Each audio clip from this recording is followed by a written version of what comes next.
Hey, what's going on? This is Carlo at 4GQ TV doing a very special interview at Metrocon 2022 in Tampa at the Tampa Convention Center, and I am sitting next to Caleb Hyles. Hello, YouTuber, voice actor, musician, writer. So do all kinds of things, but YouTube is the main thing I'm known for. I do a lot of covers of other people's music. Nice. How did you get started doing that? Yeah, my parents were both very musical theater people. Both my mom and dad went to college with some kind of musical theater thing they did, and I just grew up around it. So my life was very surrounded by music and then also performing. So there was a natural inclination, I think, to want to be on a stage or in front of a camera or just performing with friends, you know, just kind of being a little bit more over the top, you know. I was called a clown throughout most of elementary school, so that's how it started. And then when the video cameras came along and then uploading to YouTube or Google Video came along, it was a very natural progression to do that. So that's how it started. When did you start on YouTube? How many years has it been? If we're looking at when I just started, not with, you know, like I hopped on the platform, 2005. Like right as it came along near the tail end, or maybe it's 2006, but we hopped right on. My brother and I both love making videos. So we did that. We were on Google Video prior to that because they had their own platform, and YouTube, when they weren't bought by Google, was their own thing. So we uploaded on Google Video since 2002, and then YouTube came along and we jumped on them just because we were like, well, YouTube's the new thing, let's do it. And mind you, we're like 11 and 12, so this was like, you know, children. But YouTube had a lot of limitations when it first started. You know, not long, you couldn't have long videos. The quality wasn't as good as Google Video. And by that I mean like they don't upload in 480p. So it was like really not that great. But that was when we started. We're talking about professionally, like actually trying to make it a career, 2015. So that's about when I like hunkered down because I had a couple of videos at the time. The term was more impactful, but I had a couple videos go viral, and so operated like, okay, I might have an audience that's paying attention, so let me try to get stuff out. So 2015 is about when it was professional. What was the first video that you did that you saw numbers increase on? You're like, oh, I have something here. Yeah, I did a cover of Let It Go from Disney's Frozen back in 2014, and that viral back then was defined as 1 million views in 2 weeks. That's debatable, but that's what the general understanding was. So had a video that got 1 million views in 2 weeks, and it was sharing more than anything else I'd had. It was being distributed on Facebook. It got put in a bunch of top 10 lists for Time magazine and Rolling Stone, and it was like, this is crazy. You know, it was just a nuts moment. And so I took the opportunity, and because people were asking me, well, sing this other stuff, and it was a Disney song, so they wanted more Disney. So that was the first video that started really getting some traction, and just said, you know, I'm gonna try to see what I can do to make this a thing. Because at that point, I'd done community theater, I was in a choir, I'd done things, I'd done amateur voice acting, I'd done things to try and perform and be out there and be seen. So that was like, okay, this is a shot. So took it, ran with it, and it was like at least 3 years of kind of grinding at it to have it start making money. So that's about Let It Go was when things were taking off, and I was like, I'm gonna make this happen. I'm gonna try to make it happen. How many hours do you have to dedicate, would you say, to YouTube per week? Dedicate per week. It used to be a lot more. But now it's not that I don't work as much, it's that my work goes to other creative endeavors outside of YouTube. So YouTube used to take a lot of time because it was the main thing I was doing, but now I'm trying to do more voice acting, I'm writing for other projects, I'm singing in other people's projects, I'm writing stories, I'm working on my own original music. So YouTube has become somewhat of the, like, it was my main gig, it still technically is the breadwinner, but a lot of my energy right now is being put towards other projects that I would want to eventually get more attention than what I've done on YouTube. I love what I do on YouTube, I always have. But there are other interests of mine that I would love to get some attention and hopefully be seen by just as many people that have seen my covers. So you mentioned voice acting and writing. Can you tell us some of the roles that you have voice acted in? Sure. Well, right now I've done a couple of original animations. I'm in this kid's cartoon called Bjorn the Last Unicorn, and I voice Bjorn, and that's really special. There's a couple of upcoming animated projects that are all independently run by brand new studios, and I don't even know if I can talk about them or not, so I'm just like, I'll just leave them be. But I was thankful enough to be able to sing in some video games and animes. I sang in the latest season of Made in Abyss, and I've sung for RWBY, and I sang for the video game The Pathless, and I've sung for Nintendo in some of their online content. So it's been really neat to do this on a professional level. One, because when you are on YouTube and you're an independent creator, you answer to yourself on all things. If it's a good idea, the quality control of the thing you're making.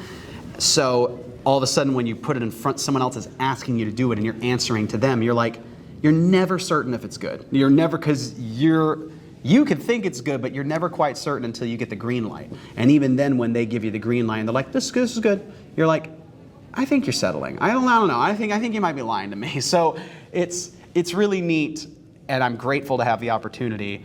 I'm just trying to push through like any anxiousness about how people, like if anyone's pulling the wool over my eyes, I'm like, okay, they want me because I'm good. And it's like, all right, just do the thing and do it well. So hoping to do more projects, continuing to do the ones I have right now, because I would love for that to be a mainstay. Has there been anyone in your career with voice acting or anyone else that you've met along the way that you were surprised to meet or excited to meet? Excited to meet. There's been a handful. I'm here at Metrocon, this convention, and it's an anime convention through and through. And I grew up watching a ton of anime. I love anime. It was sort of like the nerdy thing back in 2008 to love, and grew up watching Pokemon and Dragon Ball and Sailor Moon. So getting to meet a ton of the producers of those shows over the years of touring at conventions, getting to meet composers that I've loved, getting to meet voice actors. It's really, now that I'm in it and I've done this and I've been brought in as industry, the sort of the rose tinted glasses have been pulled off. But for a while there, just getting to meet everybody in the stuff that I loved, anime and video games. I got to go to E3 in 2008 and 2009, and that was just insane. Like I can't even. I wish I could go back. I think they're doing E3 next year. I think they are. We'll see. It is coming back. Okay. I hope they don't cancel it, and I hope I get to go because I loved it so much. But yeah, I got to meet and hang out with Zach Callison of Steven Universe fame for a while, and he's a really great dude and just a super compassionate and an incredible musician. I got to meet Jack Conte, the creator of Patreon, and I created a Patreon. It was one of the things that enabled me to be an independent artist, and I got to perform with his band. So it's just, there's so many others over the years that I think I've probably just forgotten because life just feels like a lightning bolt at the moment. So those are the ones I'm thinking of right now that were like kind of shocking, if I sit and think about it for a bit. Okay. Well, just because of time reasons. Sure. Two last questions. Yeah. So one of the questions I had was that I know that when you get into voice acting and do different things like that, it's been a challenge these past few years because of, world events. So did you have to create a home studio, or did you still go to studios? It's interesting in relation to that. I'd always worked from home. I've always recorded from home because when you're an independent creator, you might be in an area where you might live in an area with a studio that you can rent out and has equipment. But for a lot of people, they don't have that. They don't have somewhere they can go, so they have to create a space on their own. And so when the pandemic hit and we were at home, I was already kind of ready to go. I was locked and loaded. I had a portable isolation booth, which wasn't the one with the door. It's actually a corner in my room that's been soundproofed. I just walk in the area. There's no door, but even the room itself has some acoustic foam, and it's treated, and the microphone I use is naturally soundproofing. So I didn't have to make a ton of adjustments, thankfully. But I also wasn't doing anything, and I was doing my music at that point. I'm still doing a lot of professional music, and it works. For voice acting, that's the kind of stuff where I was like, okay, we should go to a studio, because they have incredible microphones, perfect soundproofing, and when it comes to, television, it's gotta be you know, no questions asked, has to be perfect. So for those things, yes, traveled. But my home studio, I've made upgrades because you need to. And that's where we're at. In fact, I'm still probably going to make more upgrades because there's projects I want to do in other places that are remote, and they're looking for better quality. So, yeah, I'm sort of going to fall in industry line with that one. Nice. Well, the last question I have for you, and this is something that we ask everyone that we do interviews with, especially Marvel and Disney interviews. Yeah. So it's a fun question for a lot of them because a lot of them are either, you know, Chicago, Los Angeles, New York. And we always ask, do you like pineapple on pizza? Do I like pineapple on pizza? I don't have a divisive opinion on pineapple on pizza. I can see, I could like filibuster about food forever because I love talking about food. It's one of my favorite things in existence. I live to eat. It's not the other way around. But okay, pineapple on pizza is fine. It's fine to me. I don't particularly love it. I wouldn't seek it out. There are so many other better options. I think people like the contrast because usually it's with ham, and ham is very salty. It's also a little naturally sweet, but it is very salty. And pineapple is like, when it's good, it's sickeningly sweet. It's such a sweet vegetable, wow, sweet fruit. So I think people like the contrast of the sweet and salty. The thing that and I think they just like that. By the way, pineapple, ham, rice, phenomenal, like insanely good. Fried rice, like so good. The thing that I'm like, I don't even think it's necessary, is the cheese.